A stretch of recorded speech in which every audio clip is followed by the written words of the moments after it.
ദേശീയ ചാനലുകളിൽ രാഹുൽ സംസാരിക്കുമ്പോൾ എന്തായാലും ഹിന്ദു നിലപാടിൽ ഉറച്ചു നിന്നുകൊണ്ടുള്ള അതെ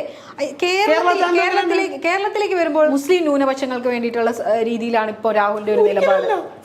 ഞാൻ ഹിന്ദു ആക്ടിവിസ്റ്റ് ആണ്. ഞാൻ ഹിന്ദുക്കൾക്ക് വേണ്ടി പണിയെല്ലാം ചെയ്ത് കഴിഞ്ഞാണ് ഹിന്ദു മുസ്ലിം ഐക്യത്തിന് വേണ്ടി ശ്രമിക്കുന്നത്. ശബരിമല വിഷയത്തിൽ ജയിലിൽ കിടന്നിട്ടുണ്ട്, മലയേറിയന്മാർക്ക് വേണ്ടി ജയിലിൽ കിടന്നിട്ടുണ്ട്, എല്ലാ ഹിന്ദു കോസിന് വേണ്ടി ഫൈറ്റ് ചെയ്തിട്ടുണ്ട്.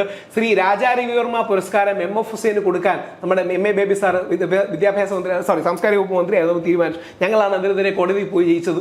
നമ്മുടെ ഒരു ടീമുണ്ട്, അവരാണ് ജയിച്ചത്. എല്ലാ എൻ്റെ ഹിന്ദു പരിപാടികളും ഞാൻ ചെയ്യുന്നുണ്ട് കൃത്യമായിട്ട്, എല്ലാ ക്യാമ്പയിനും ചെയ്യുന്നുണ്ട്, സാധനങ്ങളിൽ പോകുന്നുണ്ട്. പക്ഷേ ഞാൻ ഹിന്ദുത്വവാദി അല്ല. ഇതിന്റെ പ്രശ്നം എന്താ അറിയോ, നമ്മുടെ നാട്ടിൽ ഈ കൃത്യമായ പീജിയൻ ഹോളിംഗ് ഉണ്ട്. അതായത് ഒന്നെങ്കിൽ സുഡാപ്പി, അല്ലെങ്കിൽ സംഘി, അല്ലെങ്കിൽ കമ്മി, അല്ലെങ്കിൽ കൊങ്ങി മൂരി, അങ്ങനെയല്ല. There is A middle ground. വളരെ വൈബ്രന്റ് ആയ ഒരു മിഡിൽ സെൻട്രിസ്റ്റ് ഗ്രൗണ്ട് ഉണ്ട്. ഞാൻ അതുകൊണ്ട് കൾച്ചറലി ഒരു സെന്റർ റൈറ്റാണ്. വിശാല അർത്ഥത്തിൽ ഗാന്ധിയൻ സോഷ്യലിസ്റ്റ് അംഗീകരിക്കുന്ന ഒരു സെന്റർ റൈറ്റാണ്.